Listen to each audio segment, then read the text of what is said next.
नमस्कार दोस्तों, स्वागत है आप सभी का टीएलटी टूर गाइड में। दोस्तों आज की इस वीडियो में बात करने वाले राजस्थान के सबसे खूबसूरत हिल स्टेशन माउंट आबू के बारे में कि आप यहाँ कब जाए, कैसे जाएं, यहाँ रुकने और खाने पीने की क्या क्या सुविधा है, माउंट आबू में आप कहाँ घूम सकते हैं और इसे घूमने के लिए आपको कितने दिन का ट्रिप प्लान करना चाहिए। तो ये पूरी A to Z complete information आज मैं आप सभी को वीडियो में दूंगी और वीडियो के अंत में ये भी बताऊंगी कि आपका माउंट आबू को घूमने में कुल कितना खर्चा लग सकता है। तो इसलिए वीडियो को बिना स्किप किए पूरा अंत तक जरूर देखेगा ताकि आपको माउंट आबू यात्रा से रिलेटेड पूरी कंप्लीट इन्फॉर्मेशन मिल सके। तो चलते वीडियो को स्टार्ट करते हैं। बात करते हैं सबसे पहले कि आप माउंट आबू हिल्स को घूमने के लिए कब जाएं। वैसे तो माउंट आबू एक ऐसा हिल स्टेशन है जहाँ पर आप घूमने के लिए कभी भी किसी भी समय जा सकते हैं, लेकिन यहाँ पर जाने का सबसे सही समय नवंबर से लेकर के जून तक के महीनों का माना जाता है, क्योंकि इन महीनों के दौरान यहाँ का मौसम काफी ज्यादा सुहावना और सुखद होता है, जिससे कि यहाँ की टूरिस्ट प्लेसेस को घूमने में कोई भी परेशानी नहीं होती। और साथ ही इन महीनों के दौरान यहाँ पर काफी सारे त्योहार भी होते हैं जो कि काफी उत्साह के साथ मनाए जाते हैं, जिनमें खासकर यहाँ हर साल दिसंबर में आयोजित होने वाले प्रसिद्ध विंटर फेस्टिवल का जिक्र होता है, जो यहाँ पर एक प्रमुख आकर्षण है, जिसमें सांस्कृतिक प्रदर्शन,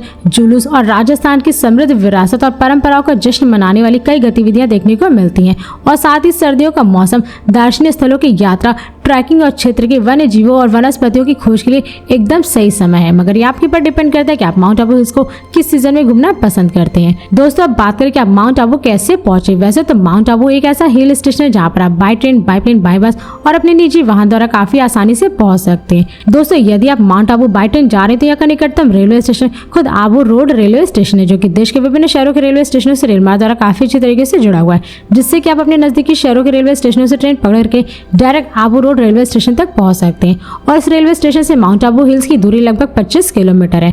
और हाँ, यदि आपको किसी कारणवश आबू रोड रेलवे स्टेशन के लिए ट्रेन ना मिले तो आप उदयपुर रेलवे स्टेशन के लिए भी ट्रेन की सुविधा ले सकते हैं, क्योंकि यह रेलवे स्टेशन भी देश के विभिन्न शहरों के रेलवे स्टेशन से रेलमार्ग द्वारा काफी अच्छी तरीके से कनेक्टेड है, जिससे कि आप देश के किसी भी रेलवे स्टेशन से ट्रेन पकड़ करके डायरेक्ट उदयपुर रेलवे स्टेशन तक पहुंच सकते हैं। और इस रेलवे स्टेशन से माउंट आबू हिल्स की दूरी लगभग 166 किलोमीटर है, जिसे आप बाई बस, रिजर्व टैक्सी या फिर शेयरिंग टैक्सी के थ्रू पूरा कर सकते हैं। दोस्तों यदि आप उदयपुर रेलवे स्टेशन के बाहर से माउंट आबू हिल्स के लिए बस लेते हैं तो उसका चार्ज लगभग 300 से 400 रुपए पर पर्सन होता है, और शेयरिंग टैक्सी का चार्ज लगभग 400 से 800 रुपए होता है, और रिजर्व टैक्सी का चार्ज लगभग 1500 से 2000 रुपए तक होता है।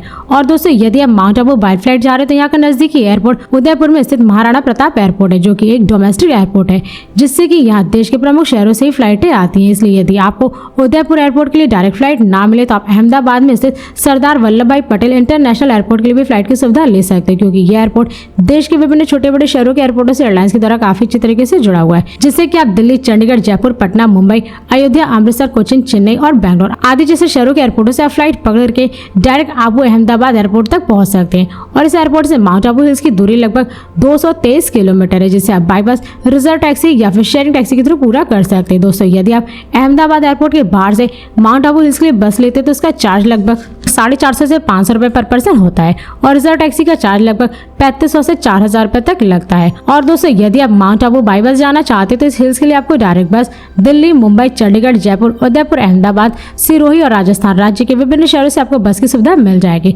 जिससे कि आप इन शहरों से बस पकड़ करके डायरेक्ट माउंट आबू हिल्स तक पहुंच सकते हैं। इसके साथ ही यदि आप माउंट आबू हिल्स अपने निजी वाहन कार या बाइक से जाना चाहते हैं तो आप यहाँ पर बहुत ही आसानी से पहुंच सकते हैं, क्योंकि राजस्थान राज्य में स्थित माउंट आबू हिल्स की सड़कें देश के विभिन्न शहरों से सड़क मार्ग द्वारा काफी अच्छी तरीके से जुड़ी हुई है।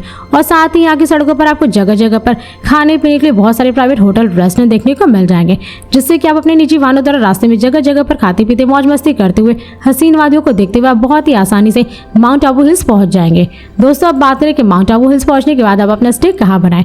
वैसे तो ये एक ऐसा हिल स्टेशन है जहाँ पर आपको स्टे करने के लिए हाई बजट से लेकर के लो बजट तक के बहुत सारे प्राइवेट होटल्स देखने को मिल जाएंगे, जिन्हें आप बुक करके स्टे कर सकते हैं। लेकिन यदि आप माउंट आबू हिल्स को घूमने के लिए अपनी फैमिली और दोस्तों के साथ जा रहे हैं और एक अच्छी लोकेशन पर अपनी रूम की बुकिंग करना चाहते हैं तो आप यहाँ के नक्की लेक के आसपास अपनी रूम की बुकिंग कर सकते हैं, क्योंकि इस जगह पर आपको रूम काफी अच्छे देखने को मिल जाते हैं, जिन्हें आप लगभग 1000 से 3000 रुपए तक में पर नाइट के हिसाब से बुक करके स्टे कर सकते हैं। इसके अलावा यदि आप यहाँ पर एक नॉर्मल बजट में रूम लेना चाहते हैं तो आप यहाँ के पोलो ग्राउंड के आसपास अपनी रूम की बुकिंग कर सकते हैं, क्योंकि इस जगह पर आपको रूम लगभग 800 से 1500 रुपए तक में काफी आसानी से मिल जाते हैं। तो चलिए दोस्तों अब बात करें कि माउंट आबू में खाने पीने की क्या क्या सुविधा है। वैसे तो आप यहाँ पे जहाँ भी स्टे किए वहीं पर आपको खाने पीने के लिए हर एक प्रकार का राजस्थानी और गुजराती भोजन मिल जाएगा।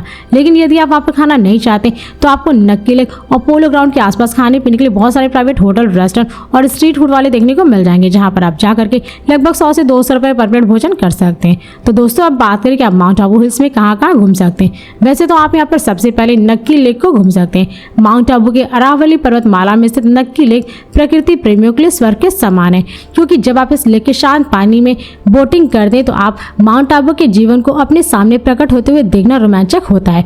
और यह लेक अद्भुत प्राकृतिक चमत्कारों से घिरी वास्तव में माउंट आबू का एक रत्न है और भारत की पहली मानव निर्मित झील है, जहाँ पर आपको बोटिंग का आनंद जरूर लेना चाहिए। और इसी के साथ ही साथ आप यहाँ टॉड रॉक को भी घूम सकते हैं। माउंट आबू के नक्की झील के दक्षिण में स्थित टॉड रॉक एक विशाल चट्टान का टुकड़ा है, जो कि झील के पानी में कूदने वाले टॉड जैसा दिखाई देता है।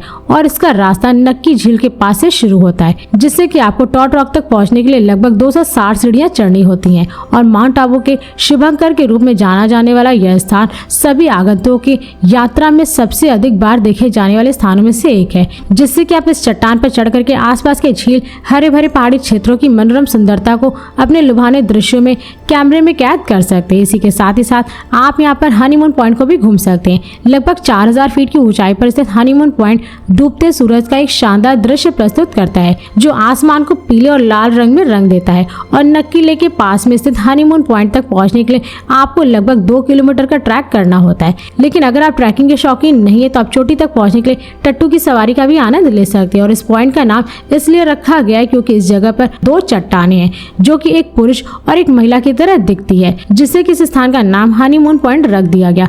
इसलिए ये जगह फोटोग्राफरों और जोड़ों यानी कि कपल्स को घूमने के लिए काफी ज्यादा फेमस जगह है। इसी के साथ ही साथ आप यहाँ चंपा केव को भी देख सकते हैं। चंपा केव माउंट आबू की टूरिस्ट प्लेसेस में शामिल एक ऐतिहासिक प्लेस है, जो कि ट्रैकिंग के लिए काफी ज्यादा फेमस है। और यह गुफा नक्की झील और टॉड रॉक के बीच में स्थित पर्यटकों के लिए काफी ज्यादा लोकप्रिय जगह है, क्योंकि इस स्थान पर स्वामी विवेकानंद जी ने सन 1891 में कुछ सप्ताह तक यहाँ रह करके ध्यान किया था, इसलिए अधिकतर पर्यटक इस स्थान को देखने के लिए आते हैं। इसी के साथ ही साथ आप यहाँ यूनिवर्सल पीस हॉल को भी घूम सकते हैं। माउंट आबू के फेमस टूरिस्ट प्लेसेस में शामिल ये यूनिवर्सल पीस हॉल एक आध्यात्मिक सभागार है और ब्रह्म कुमारियों का मुख्य सभा भवन है और एक आध्यात्मिक आंदोलन भी है, जिसमें लगभग 5000 से भी अधिक लोगों की बैठने की क्षमता है, जिसका दृश्य आप सभी देख सकते हो। और साथ ही यूनिवर्सल पीस हॉल आध्यात्मिकता और व्यक्तिगत विकास पर केंद्रित विभिन्न अंतर्राष्ट्रीय और राष्ट्रीय सम्मेलनों, सेमिनारों और रिट्रीट की मेजबानी करता है। और यह स्थान शांति का प्रतीक है, जो दुनिया भर के उन आगंतुकों को आकर्षित करता है जो आंतरिक शांति और ज्ञान की तलाश करते हैं। इसी के साथ ही साथ आप यहाँ श्री रघुनाथ जी मंदिर के भी दर्शन कर सकते हैं। नक्की झील के बगल में स्थित यह मंदिर श्री रघुनाथ जी को समर्पित है, जिन्हें भगवान विष्णु का अवतार माना जाता है, जिनके दर्शन करने के लिए पर्यटक यहाँ पर आते हैं। और 14वीं शताब्दी में बनाया गया इस मंदिर के बारे में ऐसा माना जाता है कि यह मंदिर जीवन के दुखों और पीड़ाओं से मुक्ति दिलाता है, इसलिए माउंट आबू घूमने वाले पर्यटक इस मंदिर में दर्शन करने के लिए जरूर जाते हैं।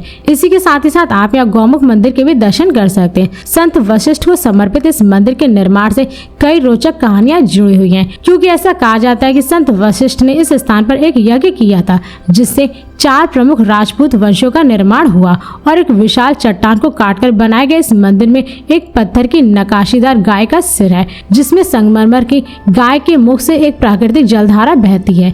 और इसके पास में आपको नंदी, संत वशिष्ठ, भगवान श्री राम और भगवान श्री कृष्ण की मूर्ति भी देखने को मिलती है। इसी के साथ ही साथ आप यहाँ गुरु शिखर को भी घूम सकते हैं। राजस्थान के अर्बुदा पर्वत में माउंट आबू से लगभग 15 किलोमीटर की दूरी पर स्थित अरावली पर्वत माला की सबसे ऊंची चोटी है, जो कि लगभग 1722 मीटर की ऊंचाई पर बसा आपको पर्वत श्रृंखलाओं का सबसे अच्छा मनोरम दृश्य प्रदान करता है, जहां से आप वन क्षेत्र का पता लगा सकते हैं। और गुरु शिखर के आसपास का इलाका अपनी प्राकृतिक सुंदरता के लिए जाना जाता है, जिसमें हरियाली और शांत वातावरण है, जो इसे प्रकृति प्रेमियों के लिए लोकप्रिय स्थान बनाता है। और इसी के साथ ही साथ गुरु शिखर गुरु दत्तात्रेय मंदिर के लिए भी काफी ज्यादा फेमस है, जहां से आप इंफ्रारेड वेधशाला केंद्र का नजारा देख सकते हैं। और गुरु शिखर तक पहुंचने के लिए आपको छोटा सा ट्रैक करना पड़ता है, जो कि ऊर्जा से भरपूर है, क्योंकि यह प्रकृति के बीच में एक ताजगी भरा अनुभव प्रदान करता है। दोस्तों अब बात करें कि आपको माउंट आबू हिल्स को घूमने में कुल कितना खर्चा लग सकता है।